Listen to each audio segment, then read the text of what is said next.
thoughts, opinions, and general overall shades thrown on High at 9 News are those of the individual speakers and not those of High at 9 News, its audience, or its advertisers. The statements made do not constitute medical, legal, or financial advice, and for advice tailored to your specific situation, please consult with a licensed professional.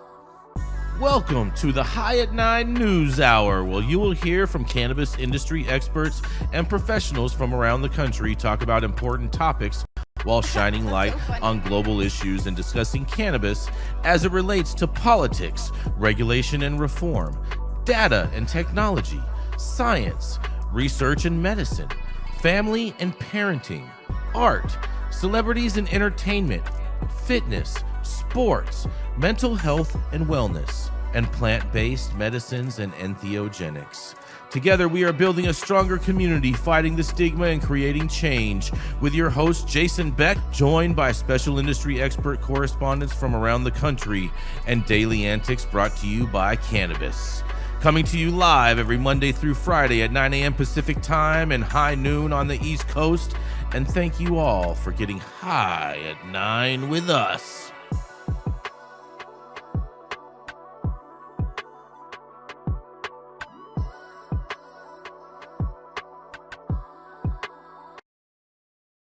Good morning, everybody. That's right. It is Friday, October 3rd, and today is a National Body Language Day today.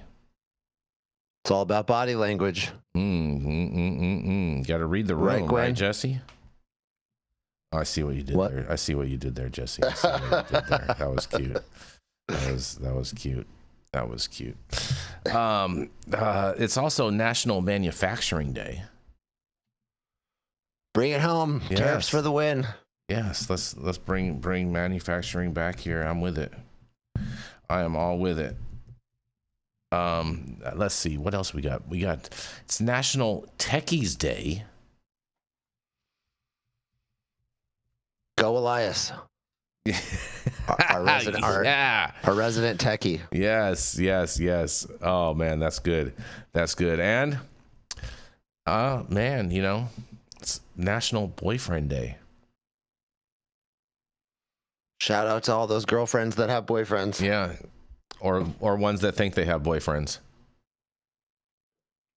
I don't know what that means. You know what that means. It means all the chicks that think that they have a boyfriend even though they really don't. Shout out to those girls. Yes. And thank you all for joining us and getting high at 9 with us. It's also high noon on the East Coast. And please remember to like, share, and subscribe to us on all social media platforms. You can look up above and down below to see exactly where we live on the internet. And we are live every Monday through Friday on YouTube, Rumble, Twitch, X, Instagram, Facebook, Kick, as well as on our very own website, www.high9news.com. So welcome to everyone joining us from any one of those platforms, you guys. And man, a story that we've been covering and following up and now has come to somewhat of a climax because there's a new tax on marijuana and it's heading to Governor Whitmer's desk after a late night Senate approval, you guys. That's right. The Michigan Senate approved a 24% wholesale tax on marijuana early Friday morning, marking the key vote in a wide-ranging deal to increase funding for roads and to achieve a new state budget. At about 3 a.m. this morning, senators voted 19-17 in favor of the tax hike, which the legislature's fiscal agencies estimate will generate $420 million. This is so crazy. In additional annual revenue after it takes effect on January 1st. The House passed the bill last week, 78-21, and the legislation moves to the Democratic Governor Gretchen Whitmer next for her signature to complete the long-sought pursuit of a new tax revenue stream to aid the repair of Michigan's crumbling roads, they say. Supporters of the bill, which was backed by Whitmer, said it was necessary to improve Michigan's roads and bridges, but opponents like Senator Jeff Irwin, Democrat from Ann Arbor, said it would damage an industry that Michigan voters expanded by legalizing adult-use cannabis back in 2018. Businesses will close, Irwin said, and employees will lose their jobs and local communities will lose revenue and gain blight and crime. Well, that's already happened a lot in Detroit. Last year, Michigan's adult use marijuana retail sales came in at about $3.2 billion with a B dollars, according to monthly reports from the Cannabis Regulatory Agency, and roughly 39,000 people are employed in the cannabis industry in Michigan. According to state records, the new 24% tax would be on wholesale cannabis and would be in addition to a 10% excise tax on marijuana retail sales, you guys. That is a 34% tax on cannabis. That is crazy. The legislation would take effect on January 1st of 2026 and would apply to any first sale or transfer of marijuana to a retailer. Businesses that are vertically integrated, ones that do their own growing, processing, and retail, would be taxed based on the average wholesale cost of marijuana, and the average would be calculated and published each quarter. That's going to be interesting how they figure that part out. But the Senate also passed a group of 4 bills that would implement a roughly $1.9 billion long-term road funding map plan through a combination of a 24% wholesale tax on cannabis, a gas tax swap at the pump, and spending cuts to some departments. Under the gas tax swap, Michigan's 31 cents per gallon tax on unleaded gasoline and diesel fuel would increase to 51 cents, but the 6% sales tax on fuel would be repealed, effectively not changing the overall tax burden at the pump. Though the indirect link to the roads package gas tax increase, electric vehicle registration fees will increase by $100 and plug-in hybrids by $50. The House concurred with a wide-ranging bipartisan support for the package shortly after 4 a.m. on Friday, and Whitmer had originally advocated for levying a wholesale tax on cannabis similar to the 32% tax slapped on tobacco products before they're sold at the retail level. But still, some lawmakers were skeptical that the new tax on cannabis could be relied upon to fill potholes. In a quote, they say, "I don't think it's going to raise the revenue that we hope to, which is good to create a problem for our road funding," said Senator Jonathan Lindsay, a Coldwater Republican who voted no. And Senator Ed Broom, Republican from Vulcan, spoke in support of the new tax as a means of tamping down on the cannabis industry in his Upper Peninsula district. That's a messed up way to vote, but whatever. In a quote, "We have an industry that is out of control, it's too large, and is failing to deliver on the promises they gave us," McBroom said. Most of the yes votes came from Democrats in the Senate's majority party. Republicans Kevin Daly of Lum and Dan Lowers of Brockway Township and Roger Victory of Hudsonville joined them in support.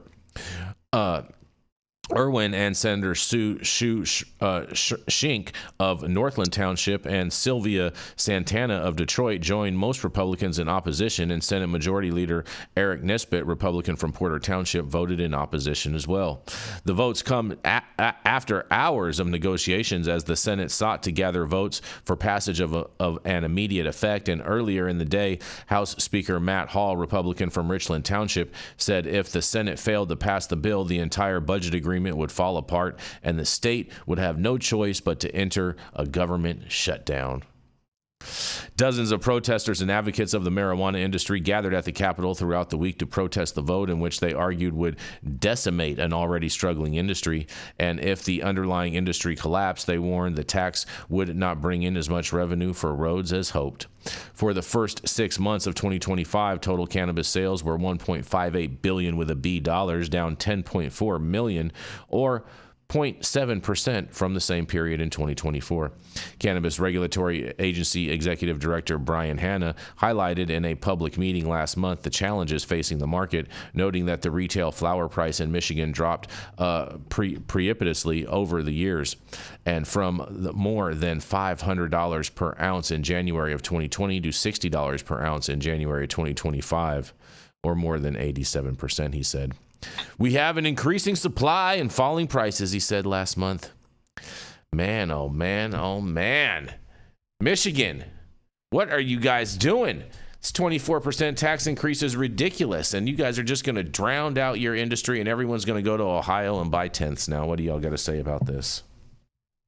You know, at first, Jason, I thought I was remembering old stories that we've read about Ohio and Michigan, and I thought it was reversed, that Ohio cannabis was cheaper But John Lawler in the comments is from Ohio, and he corrected me that it's the reverse. Ohio cannabis is a lot more expensive, like a lot. I just went and looked it up. It's upwards of 5 to 10 times the price for any cannabis products in Ohio. So this is actually smart. They're going to be taking a lot of Ohioans' money because there's a lot of Ohioans who are crossing the border to get cannabis in Michigan. So they're going to be taking Ohioans' money and putting it to good use in their state, and hopefully that is exactly what they do, and it's not corrupt, which it probably would be. Increasing, but if it works as they say it will, I think this is a smart idea. Increasing taxes on cannabis is never a good idea, Jesse. I get that, and I agree with you. I don't support taxes, but I think from a state point of view and knowing the difficulties that Michigan has with its economy, collecting money of any kind, especially when there's going to be people coming from out of state. You got Wisconsin people, and you've got Ohioans. There's a lot of people coming into Michigan to buy weed. So I can palate your argument a little bit, but under those pretenses, Jesse, it would make a lot more sense to create a out-of-state tax, like a tourist tax, so that if you purchased with an ID that wasn't from Michigan, then you would be subject to an additional tax or an additional fee. That would make a lot more sense to me than taxing the people of Michigan on this, which you know what I'm saying, already don't have a high GDP going on out there and a lot of disposable income. Hold on. Who pays? Dr. Mark is coming in hot. Who pays the tax? The customer buys the customer. The consumer? No. Consumer's not going to pay the tax. Yes, they are. You know why? No. Follow me on this, Jason. You're going to agree with me in a second. Okay? We'll see. Okay. If they try to increase the prices at the dispensary, which right now are at rock bottom prices, believe me, I have family in Michigan. Mm-hmm. I did all of my secondary education in Michigan. I've lived probably almost half my life in the state. So I know the state really well. I know the growers there. I know the industry. I know the insiders. The customer will not pay more. What they will do is they will needle their supply chain, basically make things cheaper. That's basically where the money's going to come from. It's not going to come from the consumer, because the consumer is just going to go to black market. Black market exactly just fine in Michigan, right? They don't want that to happen. It's going to happen. What's going to happen is that they're not going to pass the price off to the customer, because the customer's going to say, fuck you, I'm not going to your dispensary. I'm going to go to my guy down the road, because I don't need to show ID. I don't need to pay tax. I don't need to do any of that crap. What that's going to happen in the Michigan supply chain is they're all going to be needled, the growers and the manufacturers. I don't think they have distribution licenses there. I think it's growing, manufacturing, dispensing, just those three things, are basically going to have to lower their margins and lower what they're charging for their products. It's basically going to make a challenging environment even more challenging for the producers in the supply chain. This is how it works. I'm going to push back on you, Dr. Mark, a little bit. I just went and I'm doing some research as we're talking here. Michigan is one of the largest and fastest growing cannabis markets in the United States. In 2023, so this is 2 years ago, they did $3 billion in sales. They have the highest per capita sales of a regulated market in the country. That's true. So some of what you're saying is not entirely accurate. I think from an anecdotal point of view, and for certain consumers, what I'm saying is that if they increase the taxes, those numbers are going to erode. So how can you look into the future and saying what I'm saying is not going to be correct? Because I'm going to tell you, because it's a basic how business works. I'm projecting. So Wisconsin is still not legal, correct? They have a medical law. Yeah, and Jesse, nobody goes from Wisconsin to Michigan to buy weed, because there's Chicago in between. There's a lake that separates those. Nobody is crossing a lake to go buy weed.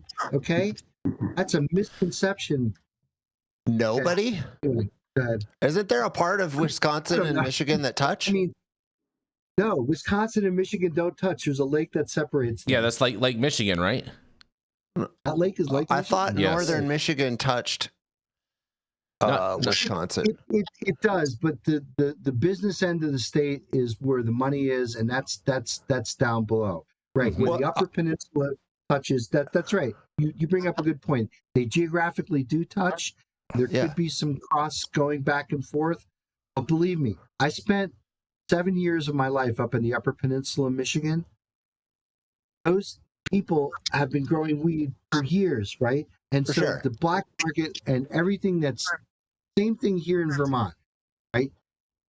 I think both things can be true. There can be a thriving regulated market with still, again, the bulk of sales basically going towards the legacy trap market. So here's what I'm going to say in regards to this. This is basically how business works. Here's a little business 101 for you guys. Anytime a government agency raises a tax on things, the prices go up. And everyone can witness this in the restaurant industry.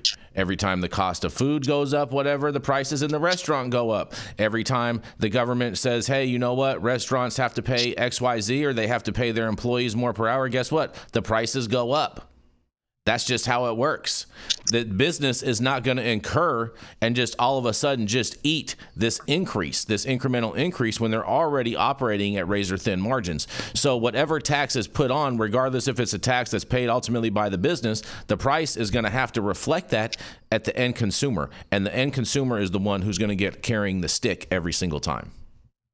Yeah, I think you're correct, Jason. I think that in this case, and Dr. Mark, I just disagree because I think the economics of Michigan being one of the bigger markets that's faster growing, that has higher per capita sales, and the reason probably is because they're also some of the cheapest cannabis in the country in the regulated market. So it's going to make sense that if they're already at rock bottom prices and the cheapest weed in the country, which is definitely driving interstate traffic, whether the states like it or the feds like it or not. We know that people are driving across the border to buy cheap weed legally. People like that. People like being able to know that they're not going to get arrested, right? And that from buying from the trap. And I think there's both markets. You are pointing at another side of the market, which definitely is in the trap, and they're not leaving. And that's a whole different topic.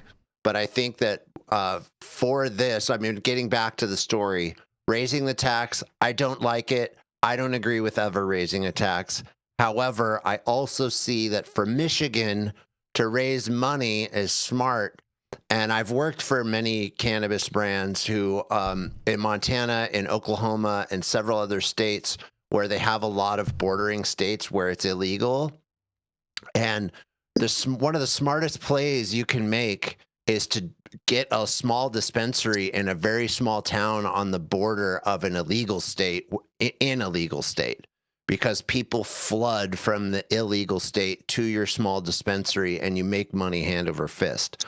So I could see that happening in Michigan along the border of Wisconsin and along the border of Ohio. And well, people probably aren't going to drive over from Canada. But maybe there's cheap weed in Canada, so that probably doesn't make sense. But they're going to collect a lot of money from other states, is the point, and that's good for Michigan. I guess the point is that where Michigan and Wisconsin border is not near any huge population center. Like No, it's not. Grand Rapids, that area. It's not, but that's the same thing as, so I'm saying this from experience. Like I worked for a dispensary that was in a very remote location of Oklahoma, and which was near a very remote location in Missouri, up in the Four Corners, near Missouri and Oklahoma, and Iowa. And it's remote. There's not very many people out there, but people would drive 50, 60, 70, 80, 90 miles to come to this small dispensary, and they were always slammed from out-of-state business. So in regards, Red Setter Farm is in Michigan, and says in Michigan it is not illegal to purchase illicit cannabis, and every adult is allowed to obtain 2.5 ounces whenever they want. Gifting is also allowed, and he said home grow is also allowed. And I'm never for more taxes, and I also grow my own and help patients in need gain access when they don't trust the dispensaries. So it sounds like your business model is going to go up, Red Setter Farm.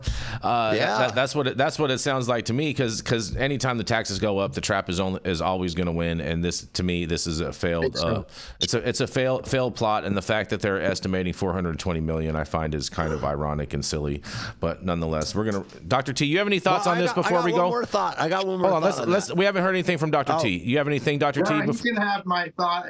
Unless you guys want to talk about medical cannabis, because this is not about medical. Not you don't really, no. medicine. You don't. No, exactly. Yeah, exactly. Yeah, and I don't care if you tax recreational. Recreational doesn't care about my patients. The recreational industry doesn't care about my patients. I care about my patients. They will not use tax medicines. I'll teach them to grow, or I'll get the illegal market to test their products. See? Well, so then, given what Red Setter Farm said, this actually benefits those people. So if there is a home grow law, and there is if there's this allowance for it's not illegal to purchase illicit cannabis, what's going to happen is more people are going to switch to that, which is good. And I think that when home grow laws are allowed and you can grow your own and you can give away cannabis, it actually makes sense to tax regulated adult use cannabis. The trap is going to win on this one, and on that's that, great. We're going to roll into our next commercial, and we are going to be right back. The concern is testing with medical patients. We don't want the toxins that this plant absorbs. The commercial button's not working, you guys. Stream Deck needs to get updated or something. Elias, go into Cloud Media commercial. Cloud Media commercial.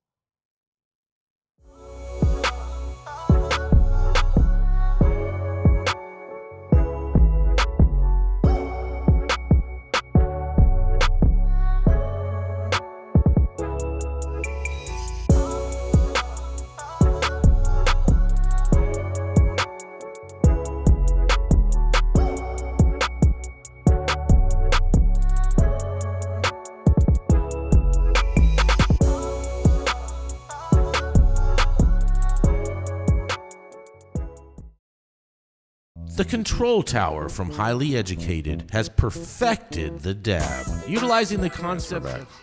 All right, cool. We got this. We got the Stream Deck back working again. Good enough. Well, you guys, this is an interesting story, Dr. T. This is a sad story, but I'm going to end it on a good story today. Okay, so we're gonna get through the sad story first, because he says, I use cannabis as medicine. The U.S. basketball player facing execution in Indonesia over $400 of gummies. Unlike his fellow basketball player Brittany Grenier, Jared Shaw has received scant attention after being arrested for drugs offense overseas. When Jared Shaw, an American basketball player in Indonesia, stepped down to the lobby in his apartment complex earlier this year to collect a package containing illegally imported cannabis gummies, he thought that the medicine to ease his Crohn's disease had arrived. It had, but so too had 10 undercover police officers. A video on social media shows Shaw wearing a black t-shirt and shorts, shouting for help as the swarm of officers moved to apprehend him.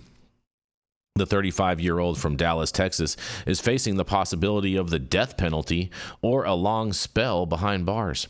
He was a key member of Periwawa Bandung, who won the Indonesian Basketball League, the IBL, in 2023, and has scored more than 1,000 points over 3 seasons in the country. But now he is languishing in pre-trial detention and is banned for life from the IBL. In a quote, I use cannabis as medicine, he told The Guardian over the phone from a prison just outside of Indonesia's capital, Jakarta, in his first comments to the press since his May arrest. I have an inflammatory condition called Crohn's disease that's incurable. There's no medicine apart from cannabis that stops my stomach from aching. During the off-season, Shah lives in Thailand, where cannabis is subject to more liberal laws, and he says he had endured the pain of going without cannabis in previous campaigns in Indonesia, but says that health reasons spurred him to import the intercepted supply of 132 gummies this year. I made a stupid mistake, he says. But that mistake should not warrant the death penalty or a long spell in prison, he says. In a quote, "There's people telling me I'm about to spend the rest of my life in prison over some edibles," he says. "I've never been through anything like this. In the first 2 months after his arrest, he was at the lowest point in my life," he says, "and in a really dark mental place. I felt helpless and alone," he says. "I didn't want to wake up again. But through prayer and his faith, as well as access to a prison gym, he is starting to feel himself again, even while the 6'11" athlete shares a cramped cell with a dozen men. I just turned 35, but I still feel young," says the former Utah State basketball player, who has played in Argentina, Japan, Turkey, Thailand, and Tunisia, and says, "I would love to continue my basketball career." And Shah, who plays as a center or power forward, says cannabis helps ease his anxiety and depression, as well as insomnia and the pain from Crohn's. "I don't use it to have fun and go party," he says. "With my stomach condition, sometimes it's hard for me to keep food down or go to the toilet. It just soothes the pain a little bit." Indonesia takes a hard line on drugs and carried out executions in 2016 by firing squad of an Indonesian and 3 foreigners convicted of drug offenses. More than 500 people, including almost 100 foreigners, are on death row in the country currently, and mostly for drug-related crimes. Indonesian police have said that Shah sent text messages to his teammates saying that he would share some of the cannabis candies with them, and in a quote says, "What they consider drugs, I consider medicine," says Shah. "It's just different cultures." After Shah's arrest, Ronald Spiyang, the Soekarno Hatta at the Soekarno Hatta Airport police chief, told reporters that the American could face life in prison or even the death penalty if found guilty, and says, "We are still running the investigation to uncover the international drugs network behind this case and to stop its distribution," Spiyang said. Shah was swiftly paraded at a press conference, appearing with his hands cuffed, wearing an orange prison-issued T-shirt and a black face mask, and he stood with his back to the audience as police chiefs exhibited the cannabis gummies, which weigh 869 grams in total and are worth $400. He said that to charge him with possession of almost a kilo of cannabis is unjust and sick, and given that most of the weight is made up by the gummies themselves rather than the cannabis content, I've been charged for almost a kilo, he says, and I don't have anything near that. Shah is fundraising to cover his rising legal fees, and he has not yet appeared in court despite being arrested 5 months ago, and he is still waiting for his first appearance date. And they're making, quote, "They're making it seem like it's this big drug dealer," he says. "Why would I bring the candy here to sell? It was all for personal use," he says. Stephanie Shepard, director of advocacy at the Last Prisoner Project, LPP, which campaigns for the release of people in prison for cannabis-related offenses, said Jared's case is not an isolated incident, and around the world, people are serving extreme sentences for nonviolent cannabis offenses that pose no threat to public safety. Even in the U.S., she added, tens of thousands remain incarcerated for cannabis offenses despite adult use legalization in almost half of the states and a medical green light in all but 2. These punishments run counter to international human rights standards, Shepard said. The potential efficacy of cannabis on Crohn's disease is understudied, but in September, the Journal of Natural Medicine published a paper on a study which found that cannabis can ease chronic lower back pain without serious side effects, and it came as Donald Trump talked up the benefits of cannabis-based medicines. And there are parallels between Shah's case and that of Brittany Grenier, the decorated American basketball player who was imprisoned in Russia for 10 months in 2022 after authorities found cannabis vape cartridges in her luggage. Grenier was eventually released as part of a prisoner swap involving a Russian weapons trafficker. And they say,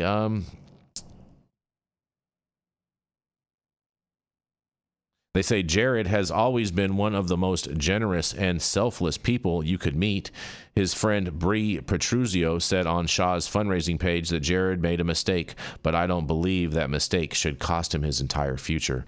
The U.S. Embassy in Jakarta says it is aware of Shaw's case, but would not offer any further comment. And Dante West, an advocacy consultant at LPP who is handling Shaw's case, said, "Cannabis can't kill you, but possessing it can. And we must get as much attention on this case in the hope that a positive resolution will set a powerful precedent, and I'm dedicated to making sure Jared gets home to his mother." The Indonesian National Police did not respond for a request to comment on this story. And man, oh man, this is a sad state of affairs. But come on, bro. Like, you're in Indonesia. Like, I get everyone smokes Indo and whatnot, but you are not supposed to be having any Indonesia in Indonesia, bro. That's not the place. This is where they FAFO. And that is what's happening to you right now. This was not a smart move at all. And the fact that you sent text messages to your other teammates saying that you were going to share your gummies with them, I don't think actually bodes well for your case. And this is it's a super sad story. I don't think that he definitely shouldn't face life in prison or you know what I mean, or a firing squad, you know what I mean? But like, you know, like you got to know the laws where you're going and where you're playing at, man. This is getting a little out of hand in my thoughts. My opinion. What do y'all got to say about this? Crickets, huh? Well, Sad. I would say that he should use CBD for his inflammatory bowel. I think it's more anti-inflammatory than THC. And plus, those gummies, the gelatin, probably will irritate the inflammatory bowel condition. So maybe if he had been visited his doctor, he would have imported CBD, which may have been legal. I don't know. I don't know. Anyway, yeah, don't go to Indonesia. Don't go to Indonesia, bro. Don't go to Indonesia, Singapore. It's a conservative prohibitionist place, like Russia, like several other places in this world, and you know, it's just sad. It is. Any thoughts on this, Dr. Mark? No, it's just, you know, like the notion that, again, they're weighing the entire gummy and that's what they're equating to the overall weight. But Dr. Mark, they do that here in the U.S. That's the same thing they do here. They weigh the whole package. Sometimes they'll take the whole plant with a whole dirt ball and weigh that all and everything, and you know what I mean? And that's how they get some of those big old numbers. Yeah, but 800 milligrams of THC is not that much. I agree. I totally agree with that. Yeah, but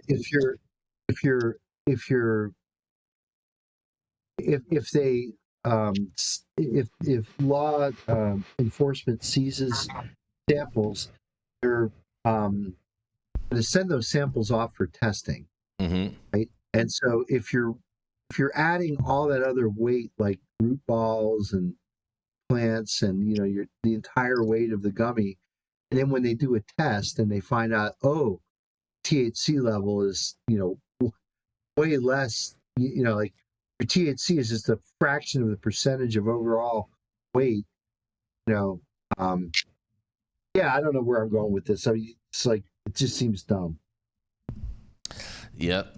Seems dumb that they can't, you know, come up with a way of standardizing, you know, just the way that they test for THC in some of these products. If you're going to have sort of like a measure of like hemp, for example, right? So you have to be below 0.3%.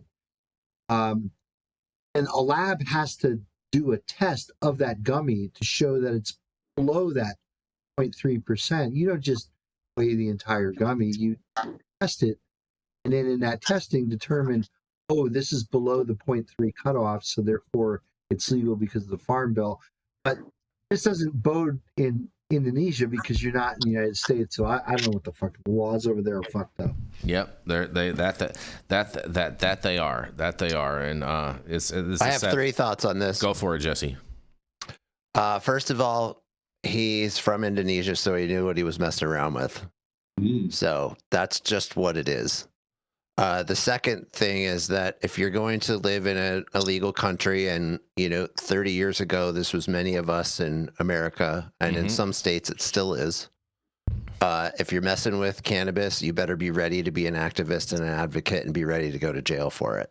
That's the way it is. So you need to be prepared for that, and you need to be prepared to fight. And for a lot of us, that's how it's been. Many of us have been arrested many times for cannabis. We've served time. Some of us, it's been years that we've served. Not me personally, but I have served a little bit of time over weed. And you have to be willing to pay that price. And I remember when I was a teenager and I read The Emperor Wears No Clothes, which I'm sure everyone in the audience has. And if you haven't, you need to get the book. And by our lovely friend Jack Harrer. So I read that book, and that was the thing that made me willing to go to jail for weed, because I understood what it was and what its potential was and how wide of a spectrum of things that it can do. So that's the second thought. And the last thought is, Dr. T, I was wondering because this is sort of a side note, Crohn's and irritable bowel syndrome. There's a couple of doctors. The one that I'm thinking of is Paul Saladino, MD, and I'm wondering if you're familiar with him and his anecdotal work on curing Crohn's and irritable bowel syndrome with keto. No, I know there are a lot of alternative approaches to Crohn's is an inflammatory bowel disease, and irritable bowel syndrome is not necessarily inflammatory. We don't really know syndrome. We don't really know why IBS happens. The two inflammatory bowel conditions are Crohn's and ulcerative colitis. Right. So that those three, he is seeing through the ketogenic diet and carnivore diets. He's seeing people cure themselves.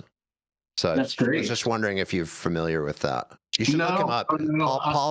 Paul Saladino, MD, and he is a medical doctor. Everywhere he's everywhere. On social. Yeah, they're great. I mean, diet is the first medicine. Food is the first medicine, and if you can adjust your diet to improve your condition, it's much better than taking a bunch of pharmaceuticals. Yep. Fair enough. And on that, we're going to roll right into Dr. Gene Talleyrand. He's the founder of the CESC and of Medican, where you can get your medical recommendations at one time, all the time, online. Coming up next, it is none other than Dr. Gene Talleyrand. Thanks, Jason. Happy Friday, Happy everyone. Friday. Yes. Yeah, happy Friday. My headline today is from the Marijuana Herald, one of my new favorite resources, I guess. I love it. Study, cannabis use common among medical students worldwide with rising trends in recent years, by Anthony Martinelli. Cannabis consumption remains prevalent among medical students across the globe, according to new research published by the Brazilian Journal of Psychiatry. The study, conducted by researchers from Universidade Federal de Santa Maria, Universidade Federal do Rio Grande do Sul, London School of Economics and Political Science, and the National Center for Innovation and Research in Mental Health, reviewed 109 observational studies published between 1971 and 2025. Together, these studies included data from 62,444 participants in 32 countries. Findings show that 29% of medical students across the globe reported lifetime cannabis use. 21% reported use in the past year, 9% in the past month, and 5% in the past week. Rates vary considerably by region, with the highest prevalence in Anglo-Saxon America at 60%. So white American medical students, 60% cannabis use, and the lowest in Asia at 12%. While cannabis use declined among medical students from 38% in the 1970s, that's worldwide, to 18% in the 2000s, Prevalence has increased again in recent years, reaching 30% in the 2020s. The authors conclude that while cannabis use among medical students has fluctuated over time, it remains widespread and is once again on the rise. Okay, so I didn't start using cannabis until it was introduced to me by patients during my residency training in San Francisco. So in college, I was an athlete where only alcohol use was acceptable and commonly used. Residency training was an ideal time to use cannabis. There was a lot of stress from long hours and dramatic hospital situations. Cannabis didn't cause hangovers or make me feel sick the next day. The stress relief was tremendously beneficial. I'm encouraged by the rise in cannabis use among medical students and doctors in training. Their real world experience of cannabis will counteract the propaganda offered by some institutions like NIDA or state departments of public health. It's interesting to note that 60% of white medical students have used cannabis. This demographic likely includes the sons and daughters of prohibitionists. What do you think? Has your doctor used cannabis?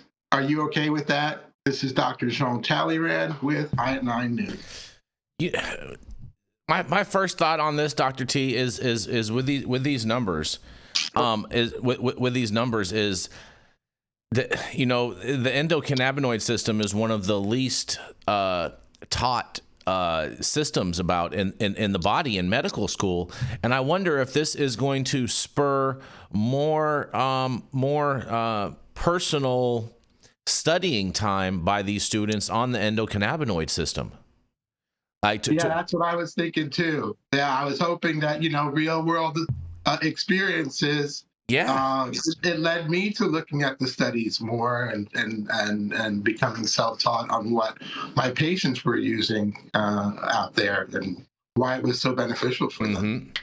Yeah, I have no problem if any of my doctors use cannabis or whatnot. I don't have any problem with that. I'd probably actually I would probably prefer that, because they would probably be more level-headed, down to earth, and not such crazy stickler pill pushers in regards. That would be my first initial thought as to whether or not I would want a doctor, that I was seeing who used cannabis or not. I'd be totally fine with that. What may be interesting is it brings about, well, for me, I've always sort of studied alternative healthcare, herbalism, traditional Chinese medicine, alternatives to pharmaceuticals or procedures. And cannabis really brought me deeper into that world. I think it's quite interesting and actually the future of medicine, not really a regression toward going backwards, but applying our knowledge from herbalism is going to really be the future of medicine. Yeah, most of that. Dr. Mark, did you consume cannabis in medical school? Well, I didn't go to medical school, right? So I have a PhD in chemistry. Okay. Well, I mean, it's kind of similar, right? No? No. Okay. All right. My bad. Less torture. Okay. All right. Fair enough. They were nicer to each other. I understand chemistry, and Dr. T understands medicine. Yeah. Is there an overlap between the two? Mm-hmm.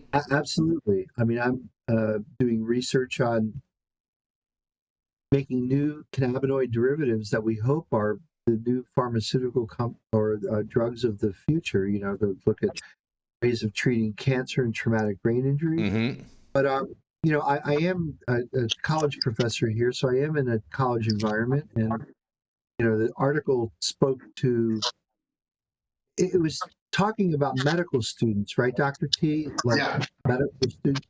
So I think it's great that medical students use cannabis.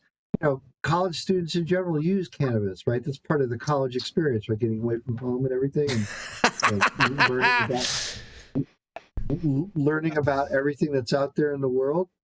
But yeah, I go back to the point previously raised, which is that we're still not, teaching the endocannabinoid system and the importance in the human body of maintaining balance throughout the endocannabinoid system and how cannabis can help us do that. You see, Dr. T, he knows, right? So he's like, Mm-hmm. I like one of Jesus's disciples. He's seen Yeah. the light, Yes. right? He knows, right? So it's kind of like if you have medical students who understand how cannabis makes them feel and use cannabis to help them through stresses of life, and including in medical school, right? Dr. T, medical school is not a light lift. Medical school is heavy lifting. You have to learn everything about biology, about chemistry, about the human body. And then you actually have to operate on people. You know, you have to serve residency. You have to maybe look down orifices that you don't necessarily like to look down. I'm not good with blood and guts and all that kind of stuff, so I would never be able to survive anatomy, let alone being in the operating room. But you know, we need more doctors like Dr. T and less doctors who are like just drones of the pharmaceutical industry who are Mm-hmm. programmed to whatever's wrong with you, there's a pill for that. Mm-hmm. Oh, you're not feeling well, here, take this pill. Oh, your dick can't get hard, here, take this pill. Oh, you can't take a shit because the pill that you're taking to control your pain, here, take this pill. You know, it's like, where does this end? Yep. You know, cannabis is not the gateway, it's the exit drug. It's the exit from pharmaceuticals. In fact, your hero, Jason, right?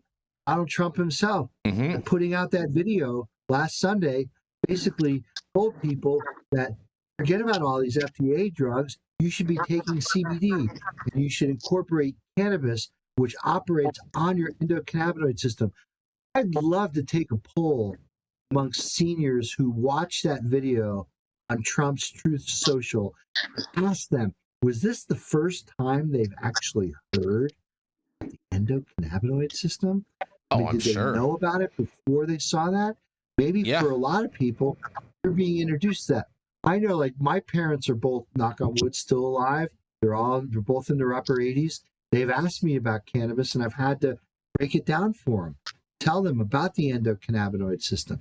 The endocannabinoid system is the body's own pharmaceutical company, right? It's the system that basically regulates all other systems. And it may not necessarily be through cannabinoid molecules themselves. We know, like, the TRPV1 receptors are involved in the biological activity of cannabinoids. And we know that that's the receptor that capsaicin hits. So it's Mhm. not necessarily that Mother Nature has all of her biological activity locked up inside the cannabis plant. Compounds that the cannabis plant molecules act on are important systems in our body, important regulatory function in our body. And yeah, I mean, I'll just say that, you know, I think the more students that we have who are wise to the ways of how cannabis can help them, they will take that knowledge with them into their medical practice. Yep. And maybe understand about how to use cannabis, like Dr. T, as maybe a frontline medication before prescribing pharmaceuticals with their long litany of side effects. Very, very, very well said. Yeah, right. Yeah, exactly. I'm with that. Round of applause for that. I'm all the way. I'm all the way about that, without a doubt. Jesse, any final thoughts before we move on this? I agree. I mean, I definitely want a doctor who has consumed cannabis and has an open mind about it, and is knowledgeable about it. I want a doctor who knows what the endocannabinoid system is, even though he wasn't trained on it. I want a doctor who is, one of the things that I think is cool about that is that if you are a doctor who understands that the endocannabinoid system exists, that means you're a doctor who's still continuing your education, and you're not just stuck in school and everything that you learned in school. And I really appreciate that. And that's somebody that I want. You're keeping an open mind, Right. to be able to continue to learn beyond what you've learned in the classroom. When you smoke cannabis and you feel that effect, your body is telling you something, right? And Jesse, I just want to expand on just a thought that you had brought up, and I'm sure Dr. T sees this all the time. You know, the patient-doctor relationship is extremely important. Yeah. And it's extremely important there to be completely honest with your doctor. You shouldn't feel as though cannabis use should be stigmatized in the doctor's office. Like, you shouldn't feel that, oh, I'm a cannabis user and I'm gonna lie on my form that I'm gonna fill out for my doctor. My doctor reads it. My doctor knows I'm a cannabis user. And luckily, again, I'm in a state where it's legal. But certainly, Dr. T, don't you think, again, that cannabis stigma, the stigma associated with cannabis use could undermine the patient-doctor relationship? Oh, yeah, there are many patients who don't feel comfortable because they feel they'll lose their doctor, or their doctor will not prescribe them certain things that they might need because of their cannabis use. And so, yeah, it's a problem. Mm-hmm. Well, on that, we are going to roll into our next commercial, and we are going to be right back, you guys. Every legend has a humble beginning. In world news, leaders are gathering today for the annual summit. I want to tell you something, Che. The government is watching us through the television. Oh, John. Look, right there. They're trying to hack into my TV box. We're still not able to hack into the TV box, sir. Ha! But they can't. I've rebuilt the entire electronic system, and it sends and receives signals through quantum phase space. They'll never get in. Engage target. In other news, local authorities are investigating a series of strange atmospheric phenomena reported by residents. Ma'am, we're with the federal government. We need to ask you some questions. John? Is there a problem? We've been trying to penetrate your TV box for over 6 months. I told you they were trying to watch us through the TV, but you didn't believe me. We can't get in, and to be frank, we have no idea what you've created. Yeah, that's the point. It's called privacy. You know what the Fourth Amendment guarantees? All we know is that we can't get inside. We want to know if you can create one for us. QUX. Even the government wants one.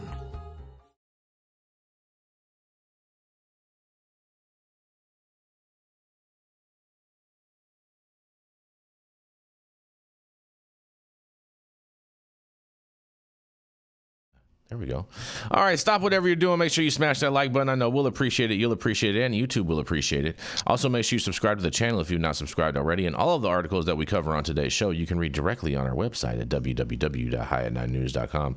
And if you haven't had a chance already, make sure you check out our 9/11 special with Congressman Kurt Weldon and Congressman Dana Rohrabacher that go into all the things that actually happened on 9/11. Introducing QUX Pay, or simply the Pay app. Where you can pay like it's nobody's business.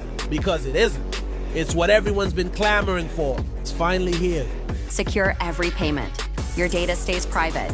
QUX will never sell your data for profit, period. Pay friends, family, contacts instantly. No hidden fees. No limits. Spend on the move. With this patented technology, you can use debit, credit, bank transfers, cash cards, and even crypto completely offline. Amounts transferred through the Pay app reach their destination instantly. Transfers in a flash. As quick as sending a text.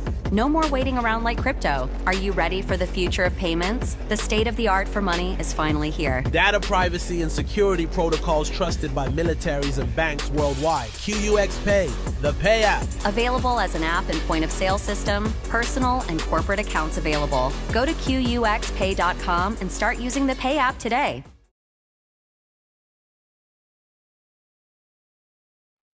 Oh, and we are back. And coming up next, it is the man who is an educator at one of the most prestigious colleges in the Green State, in the Green Mountain State of Vermont. He finds cannabinoids, and then he patents them, and he teaches people all about how to use them and what to do with them. That's right, it is none other from the Great Champlain region, Dr. Mark Scialdone. Oh, thank you, Jason, and happy Friday to everyone. Happy Friday to my Friends, my panelists here, Dr. T and Jesse, it's always great to see your smiling faces on Friday. So, what do we have today? Today, one of our favorite subjects, we're going to talk about banning of intoxicating cannabinoids. And this comes from our friend Kyle Yeager at the Marijuana Moment. The article is entitled California Governor Signs Bill to Integrate Hemp and Marijuana Markets After Banning Intoxicating Cannabinoids Outside of Dispensaries.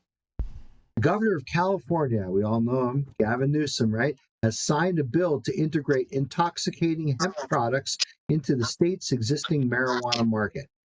Attempt to consolidate cannabis industry and prevent youth access to unregulated hemp. After legislation from Assembly Majority Leader Cecilia Aguilar Curry passed the Senate last month, Governor Gavin Newsom signed it into law on Thursday. Let's see, that would be yesterday, right? Because today's Friday.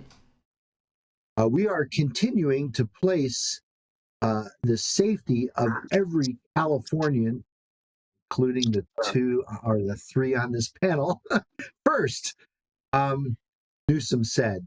So for too long, nefarious hemp manufacturers, I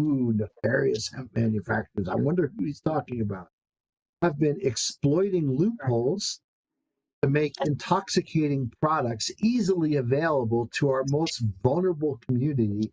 That stops today. Signing of this bill into law. So this follows the governor's emergency order last year that outright prohibited all hemp products with any trace amounts of THC being sold, which industry shareholders warned would devastate the marketplace. Under the newly signed bill, intoxicating hemp products that meet certain regulatory requirements would be able to be sold at licensed cannabis retailers with age restrictions and testing rules. It is unclear how that may ameliorate the hemp industry's concern when it comes to adults and patients going to the store to buy an option of broader array of marijuana-derived products. Bad actors have abused state and federal laws to sell intoxicating hemp products in our state. As the author of this legislation that allowed the legal sale of non-intoxicating CBD products, this is absolutely unacceptable, said Aguilar Curry. AB 8, which I guess is the name of this legislation, is a result of years of collaboration with this administration, and I appreciate the governor's signature. Our first job is to protect kids. Oh, there it is. To protect the kids and our community, she said. With this bill, we have responsible regulation, increased enforcement, and support struggling legal cannabis businesses against criminal competition. Cole Elliott, director of the Department of Cannabis Control in California, said the legislation represents a critical step forward for California's cannabis industry and for consumer safety. By closing loopholes around intoxicating hemp products and bringing them under the same strict rules as cannabis, this legislation protects consumers, ensures fair competitions for licensed businesses, and strengthens the integrity of our regulated marketplace, she said. AB 8, right, that's the bill, makes it clear that all intoxicating products must be held to the same important standards that Californians expect. The key provisions of this law are to take effect in January 2028, mandating that consumable hemp products with cannabinoids other than CBD must comply with the state's current medical and recreational cannabis laws. A Senate analysis of the bill released last month said the measure would ban the sale of synthetic cannabis products and inhalable cannabis products containing cannabinoids derived from hemp, place restrictions on incorporating new hemp raw extracts into food beverages, and expand the authority for the state and local enforcement agencies to inspect, seize, and destroy unlawful cannabis products. This all follows Newsom's announcing emergency regulations last year to outlaw hemp products with any detectable amount of THC. Under that move, hemp products that don't have THC, like CBG and CBD, were also included and limited to 5 milligrams five servings per package. It wasn't a milligram limit on that. And sales restricted to adults 21 or over.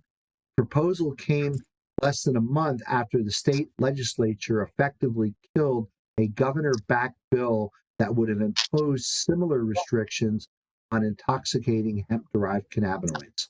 All told, the newly acted legislation represents a major paradigm shift in California's hemp policy at the time when multiple states, as well as Congress, are considering similar restrictive actions to cannabis laws since hemp was federally legalized in the 2018 Farm Bill. In Texas, for example, an effort to ban hemp products with THC failed in the legislature for the second time over the summer during a special session, after the Republican governor vetoed the initial version of the proposal. However, Governor Greg Abbott did subsequently sign an emergency order to impose age and labeling restrictions for consumable hemp products. The head of the Texas Department of Agriculture has since pushed back on the GOP senators' correct assertions about the state regulatory's compliance with federal hemp laws. But he's also signaling that major changes are coming to measure the total THC to determine the legality of hemp products in a way that some stakeholders would worry would negatively impact the industry. At congressional level, bipartisan House lawmakers recently criticized attempts to ban THC products, arguing that it would deal a fatal blow to the industry and, as currently included in the spending bill, violates congressional rules. To that end, members say plans are in the works to introduce an alternative measure to regulate the market. Dozens of hemp farmers in Kentucky also recently urged their state senior senator, Mitch McConnell, we know who the turtle is, right? To back off from his position to recriminalize some of the products that are derived from their crops. In fact, the other senator from Kentucky, we all know who he is, right? Senator Rand Paul, for his part, recently cautioned that the cannabis policy movement has swung on the prohibitionist side, and an ongoing debate over intoxicating hemp products that he worries about. If things go awry, the hemp market could be decimated within 2 weeks. Asked about the recent conversations with McConnell and Representative Andy Harris from Maryland, who we all know is a staunch prohibitionist, Paul said, "We've been working diligently with the staff to try to reach a compromise." Meanwhile, back in California, the government has signed legislation to delay a marijuana tax hike for 3 years. Newsom, in keeping with his recent parody of Donald Trump's social media, separately joked on Wednesday that he's assuming the role of the leader of the free world in light of the federal government shutdown. And part of his platform will be to legalize marijuana. I find that quite laughable. But anyway, yeah, so that's the story from today.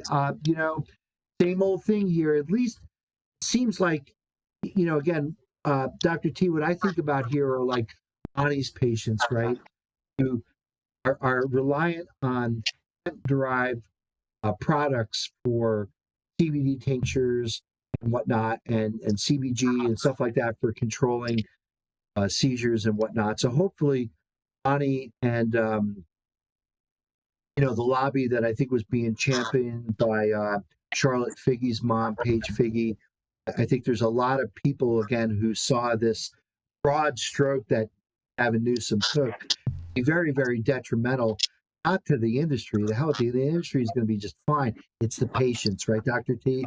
Patients. We have to think about the patients. And so I think what this does, Jason, correct me if I'm wrong, this kind of separates not intoxicating from the intoxicating things.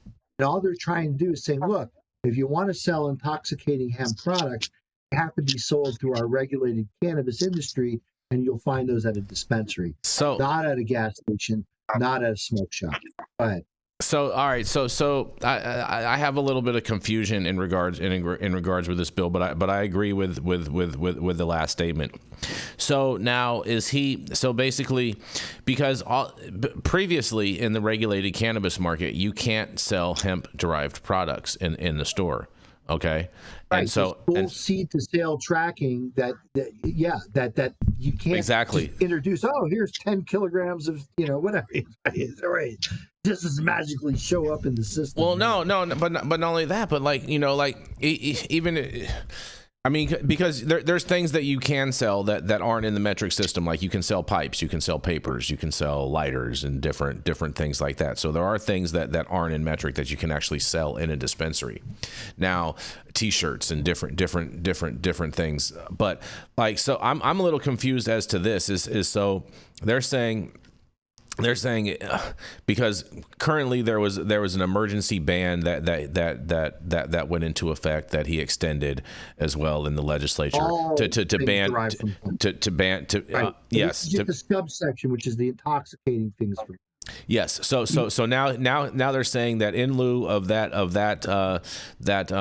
legislation expiring, that now they've came up with this new legislation that is going to allow for intoxicating hemp products to be able to be sold inside of dispensaries. It's bad reporting. It's bad. Just remind yourself, it wasn't legislation; it was an emergency rule that he made by executive order, right? Yeah, that's still that to me. That's still all legislation. It's all paper pushing by politicians. That's what I mean by that. So just for clerical purposes. So this bill was contemplated by both sides of the House in Sacramento, and so you actually had lawmakers whose job it is to make laws actually weigh in on this, right? But I think so. And Dr. T, tell me if I'm wrong here. So if you wanted to prescribe a hemp-derived tincture to a patient that comes into your office, it should be okay for that patient in California to say, go to, I don't know, a website or something, and get like a CBD or CBG. He can't prescribe it. It's free of THC. So it's not intoxicating, but it's coming from a hemp-derived state, probably Kentucky or Tennessee or some shit like that. It's going to come through the mail to a California address. That should be legal, right? Well, isn't that like that is legal, and they can't actually stop that. What they're trying to stop is the over-the-counter sales at all of these different head shops and stuff like that. That's what the emergency ordinance stopped. They could never. They knew that they could never stop the direct to consumer market, and so the model that I think they're trying to do that for they can't. That contain they can't. Right? They can't, and they know they can't. They're trying to do it. There's a bill out there that is trying to, but it's not going anywhere. It's trying to. It raises the question of being able to punish the tech industry for allowing this online sales. Yeah, that's never going to happen. I mean, this is the real thing about this bill, because the reporting is not great, and so they're trying to report about intoxicating hemp, which is a part of this, but when you have an emergency ban on intoxicating hemp, but you also ban non-intoxicating hemp at the same time, exactly. It's like, look at what I'm doing on one side. Meanwhile, they did ban non-intoxicating hemp, essentially by limiting any product to only 5 servings for non-intoxicating hemp. So you're right, Mark. My patients went online and started buying online, and what it really hurt is companies like Medterra, which were producing in California and selling in California non-intoxicating hemp products, and now they're going to have to go, to Nevada and then mail it in, which they'll do, whatever. But it's a silly law. But all in all, there's been games here, and it's not about the people. It's just the games that politicians and industry are playing.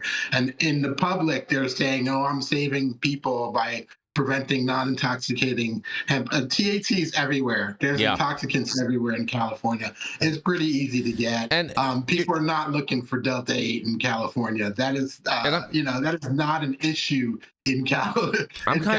What I do like about this bill is it's like the first bill that puts hemp and marijuana under the same regulatory structure. And I think, just like Schedule 3, this is an incremental step. It's not the best incremental step. We really want to deschedule everything.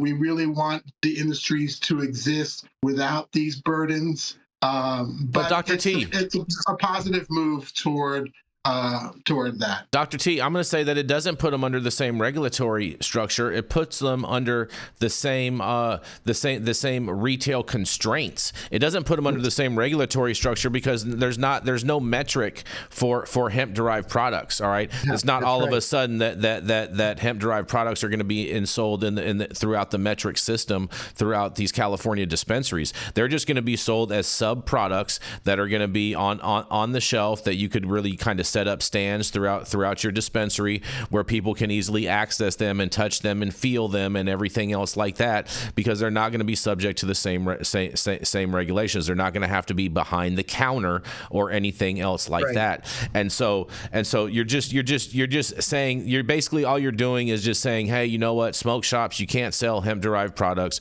only dispensaries can sell them. But the question is there any type of specific tax structure that they included in this bill on this? Because that to me is going to be the crux of how this works. We don't want to tax. Leave the taxes out of this. It's just hemp. It's like selling a lighter and your store that patients can have access to. Make sure it's tested, and that's what DCC is probably going to step in on once it's under. And by the way, look when it's all starting. 2028. So in this industry, things change in 3 years. Yeah. Oh my God. We could have descheduling by that time. Started last year. Yeah. And they're not implementing it until 2028. There's games happening. Mm-hmm. Yeah.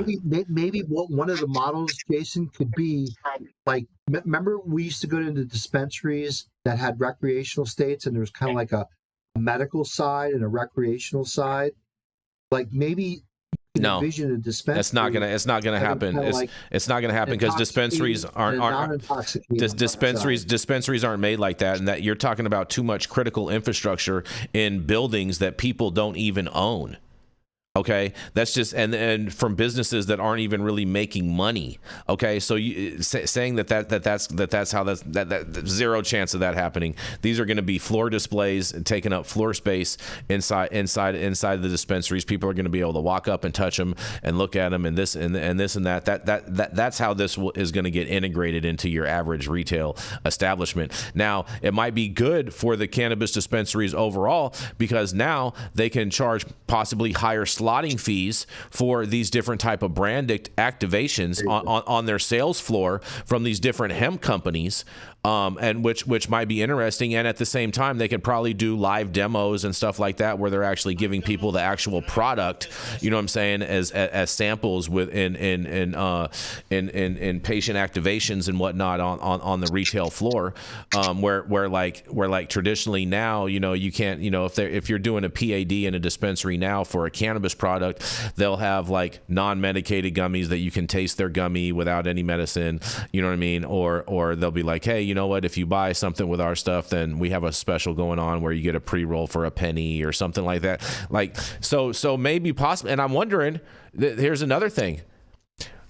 This is going to open up the sales floor to have a THCA flower section, I would imagine, in these dispensaries where people can just go and buy THCA flower inside the dispensary and not pay any type of tax other than just a basic sales tax. And that's going to be the biggest win for the dispensaries overall, and that would be the biggest place to expand your sales floor, or even get rid of a whole bunch of other SKUs in the medical space or in the adult use space, and expand to a whole THCA flower thing. And now all of a sudden it's going to look like one of these Texas dispensaries, and you're just going to be selling jars, selling weed jars like we were back in the day, doing deli style.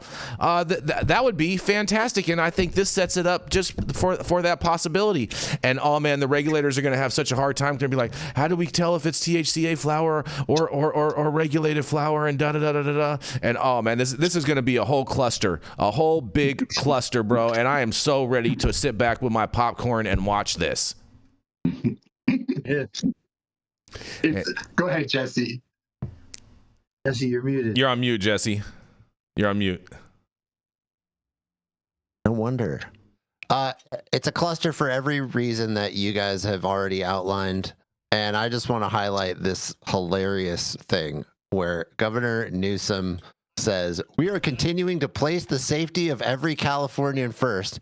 Meanwhile, Glass House still has a license for hiring kids and illegals, creating a safety nightmare, and they should not have a license. They should have lost their license immediately, and they still have a license and are still operating. And then Governor Newsom has the balls to come out and say we are continuing to place the safety of every Californian first. Yeah. For too long, nefarious hemp manufacturers have been exploiting loopholes. He's full of it, dude. And Dr. T, games was the right word. Yep. This is a game. This is a joke. This is a dog and a pony show. There's nothing to see here. This is smoke and mirrors. This is just a magic show. This is going to be great. This is going to be weed for the people all the way, every way, up and down. Because I mean, I'll tell you what, in my dispensary, I'm making a big old THCA section now. As soon as this law goes into effect in 2028, I'm starting drafting on my floor plans and everything to have this all go boom. This is going to be fantastic. I'm There's excited. There's a reason they set this for 3 years out. It's never going to happen. I agree with you on that too, Jesse. But at the same time, you know, I'm gonna live in my fantasy right now and enjoy it today. This is a political move. He's trying to get some. This is to appease somebody. This isn't even a real thing. All right, and on that, I just have to say, make sure the hemp providers, whether it's THCA flower or CBD without any THC, make sure they're testing their products for you and getting COAs. Like, you know, that just be safe out there because as the government plays with games, they're maybe missing some safety issues. Fair enough. And on that, we're going to roll into our final commercial, and we are going to be right back.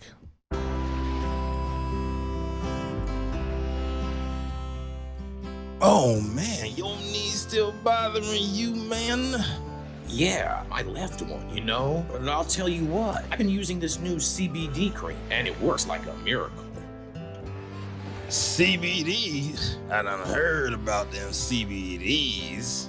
I was out there on them Twitters the other day, and I heard they get you high as a kite. Well, not this stuff. This stuff is tested. Every batch, all the way through, pharmaceutical grade, and in a GMP certified facility. So you know you're not going to have to worry about flying high. GMP certified? I might have to try some of this out. Where I'm even find this? You go directly to aimhighhemp.com and they will ship it to your door right away. Tested. It's not a name, it's a promise.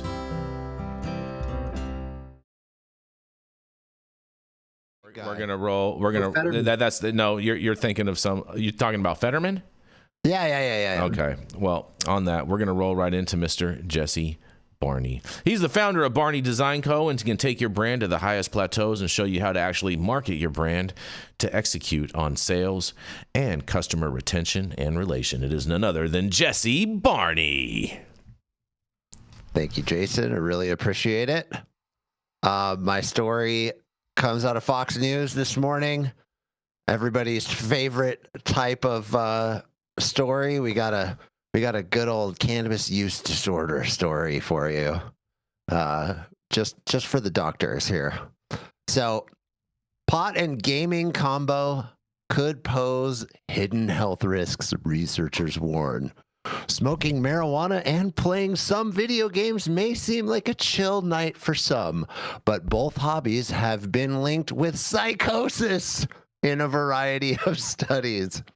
As the Trump administration considers reclassifying marijuana as a Schedule III drug, touting the medicinal benefits of CBD, the question looms of how pot and gaming could impact the mental health of Americans. Dun, dun, dun.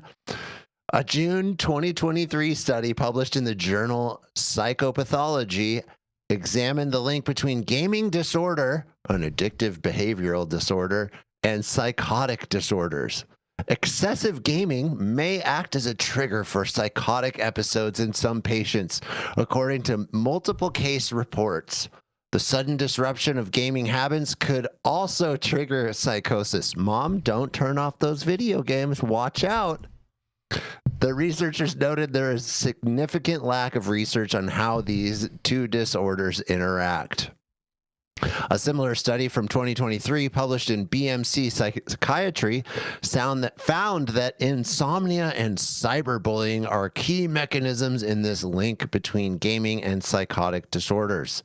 The researchers concluded that prevention of sleep deprivation and cyberbullying can reduce the risk. Sometimes I just think that how stupid do you have to be to actually write this article?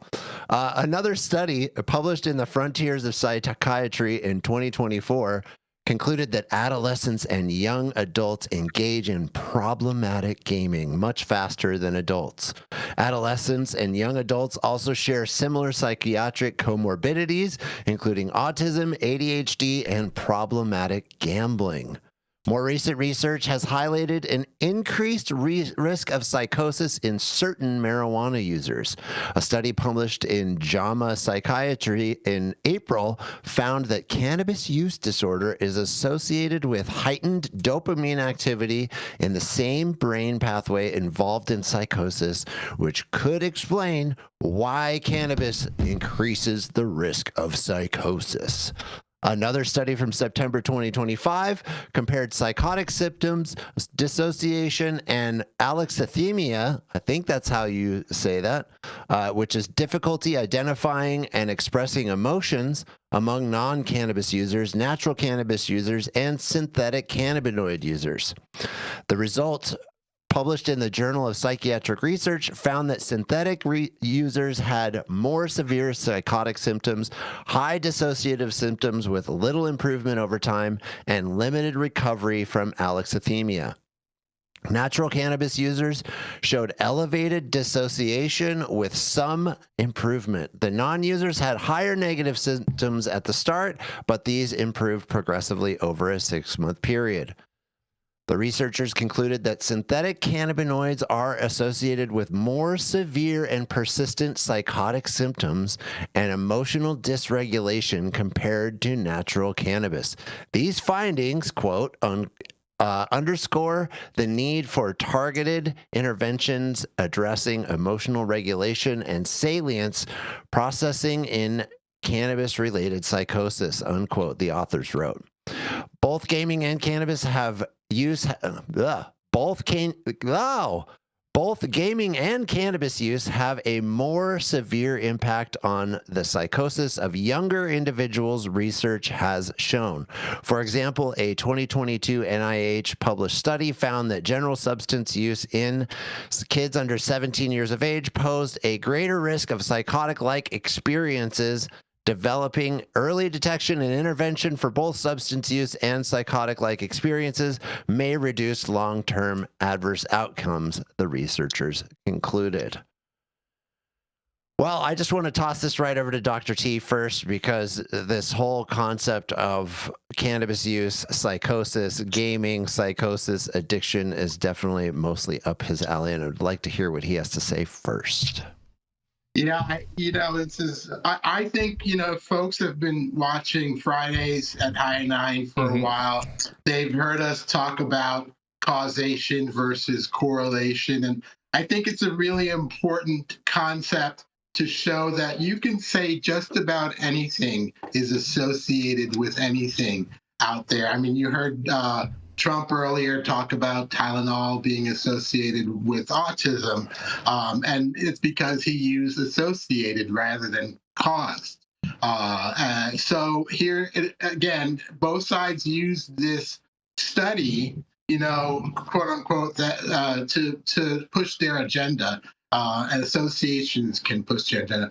I'd love to look at the association between prohibitionist states and psychosis, because I think there may be a strong association between cannabis prohibition, regulatory laws, and psychosis. I think that would be our next study to do this. And when you see association, I think it's a great idea to say, to look at it and go like, okay, let's create a hypothesis from this association and prove the hypothesis. And often you'll prove it wrong, and very often you won't find that it's correct. That it's not that the association was not causative.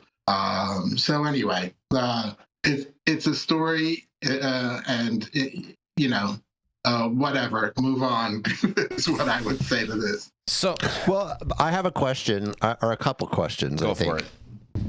One I got is, some questions too. Psychosis is a pretty wide, it's not a narrow definition of a word, right? It can mean a lot of things. Psychosis. What's that? You're absolutely right. Getting high might be can be described as acute psychosis.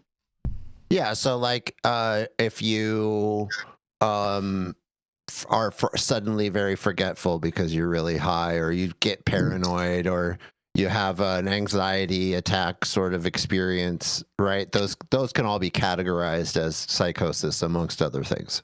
Yeah, or the high, whatever that high is for you. Right. So just being disconnected from reality, quote unquote, or something. Or altered, you're disassociated, you're in a different state of mind. They can categorize that as psychosis, right? Acute psychosis, yeah. Yeah, so that's the first problem I feel like with this kind of article, and even this whole concept of psychosis, is that these doctors and scientists are just allowed to kind of associate whatever they want to this term, and the term sounds so crazy, right? Like, we think of the movie Psycho, we think of a knife and someone in a shower when we hear the word psychosis. So there's like a PR or a propaganda problem with that word and with the definition. So I find that problematic. The second thing that I think is really interesting is that, there's this line in there that the researchers concluded that prevention of sleep deprivation and cyberbullying can reduce the risk of psychosis. So they're kind of admitting that the problem with gaming isn't the gaming, it's the staying up all night, and which is somewhat maybe addictive behavior, because it's not really constructive for you. It might be destructive behavior to game and stay up all night to do that, but it's the sleep deprivation and cyberbullying that's causing these young people to have these somewhat psychotic events, and what that is, we don't really know. But it seems to be more caused by the insomnia. Right. Which, so again, it's like there's a bigger picture here going on that they're just throwing under this word psychosis, and then it sounds like the boogeyman. Yeah. Yeah, absolutely. And the other one that they did was the high dopamine activity. It's like, wait a minute. Dopamine activity is critical for life. You want good dopamine activity, so associating cannabis use with high dopamine activity is that's not a bad thing. Right. Yeah, I feel like this is a grouping study. They're just trying to paint with a super wide brush, and I've played video games for hours on end, so I can somewhat relate with what they're trying to say, and I don't believe that any of that is from smoking cannabis. I agree with your analysis, Jesse. It's basically from being stuck in these virtual worlds for hours upon hours, you know what I'm saying, with no other rest, and where you're really not even getting getting up to go to the bathroom. You're just like sitting there glued to the screen and can't get up because you're like, oh, I'm in this world. I'm doing this. I'm doing that, and da da da da da. And now we're attacking, and da da da da da. And that's you get so caught up, and that ultimately becomes your mental state reality throughout that period in time. You know, people could be in the other room calling you, and you don't even hear them because you're too hyper laser focused on what's happening on your screen, and that virtual world, and especially with how video games have become so advanced, and just engaging with all of the different types of graphics, you know, the virtual worlds and everything else like that a lot of times people want to escape from their own reality, and that is their own escape from reality, and that's and I think a lot of it translates by that. Absolutely. I would say to those gamers out there, you know, using cannabis and going to take a walk can be just as fun and amazing, just like a video game. So go do that instead. You know, you get the exercise, you get the outdoor, you know, breathing the fresh air, and a lot healthier than sitting in that room and gaming. Yeah, I would just say, you know, I started gaming at 5 years old when Nintendo first came out, and the NES. And I remember being about 7 or 8 years old. You didn't start with first Atari 2600, bro? I did, but Okay. it didn't quite grab me like the NES. The NES was like, we spent all day and all night playing that. And at 7 or 8 years old, I had my first experiences of staying up all night playing Contra because we were trying to. You only got 3 lives. Up, down, left, right, select, start, select, start, BA, We didn't know that yet. We didn't know that. We were 7 or 8 years old, dude, and we had just gotten this. I guess I was probably more like 9 or 10 when that came out.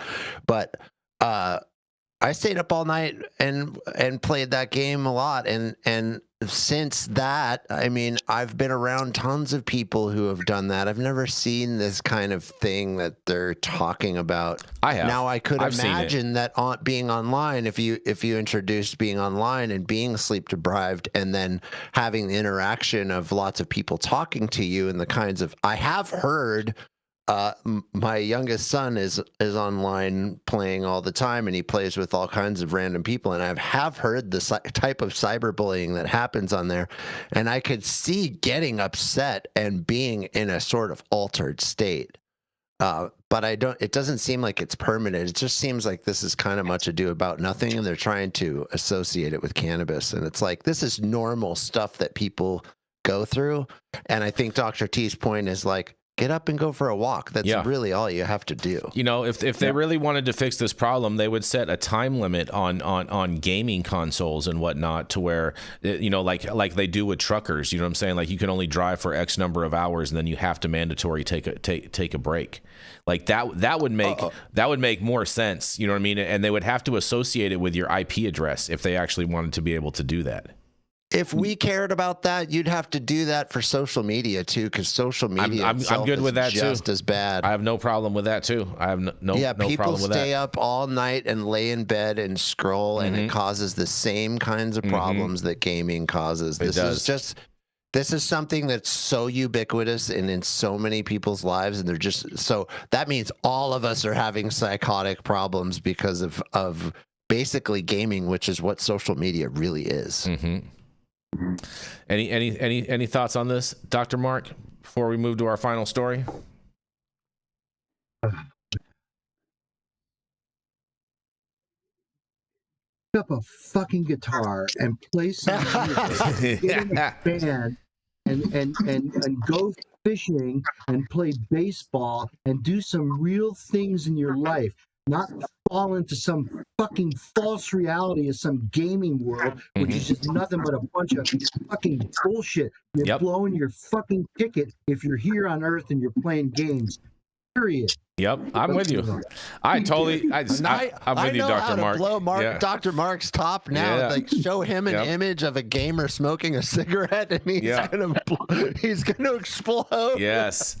I want to just be Jerry Garcia, and I want to play music. I want to create positive vibes in the universe, and I want to create bridges with other human beings not some false fucking reality in some fucking tube. I'm with you, bro. Right? I'm with you. Real things with real humans inside the room with those humans, not far away on some fucking bullshit virtual reality headset crap.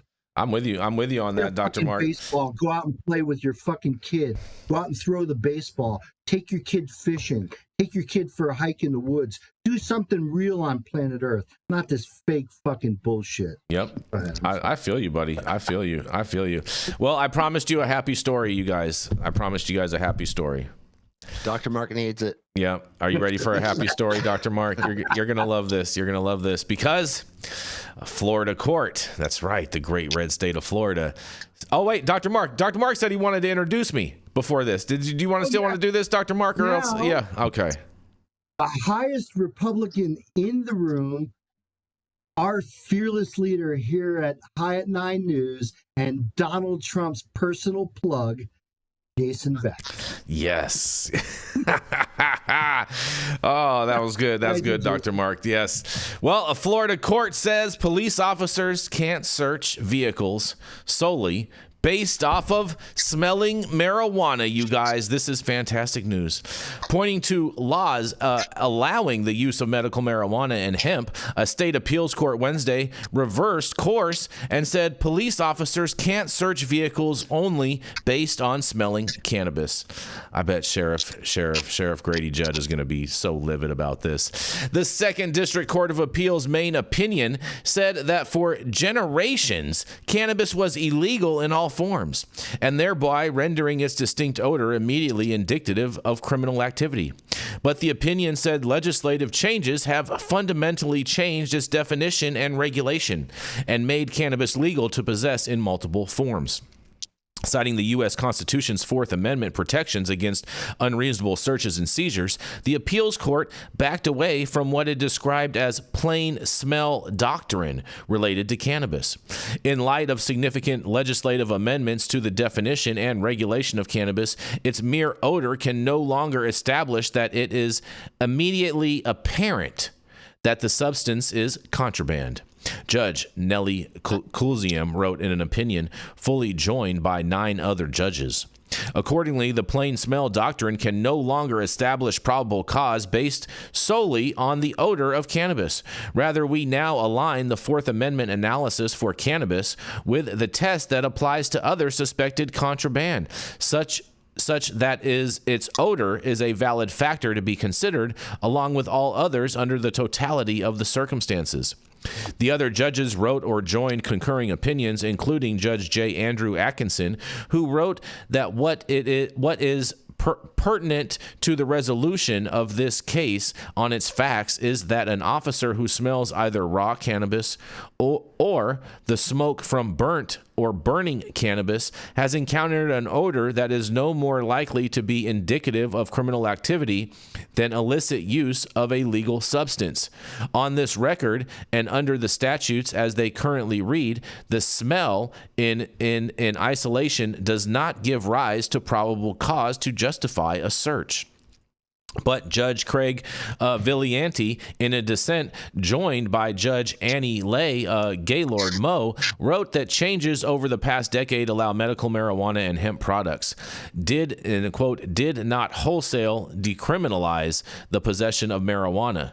Villianti pointed to safety concerns about people driving while impaired by cannabis and says people who traverse our Florida highways are entitled to share the roads with sober and safe drivers, Villianti wrote. The majority interpretation of the law and wholesale erosion of well-developed, reasonable Fourth Amendment analysis will only undermine the evolved public expectation that law enforcement will continue to protect them as they motor along Florida's highways.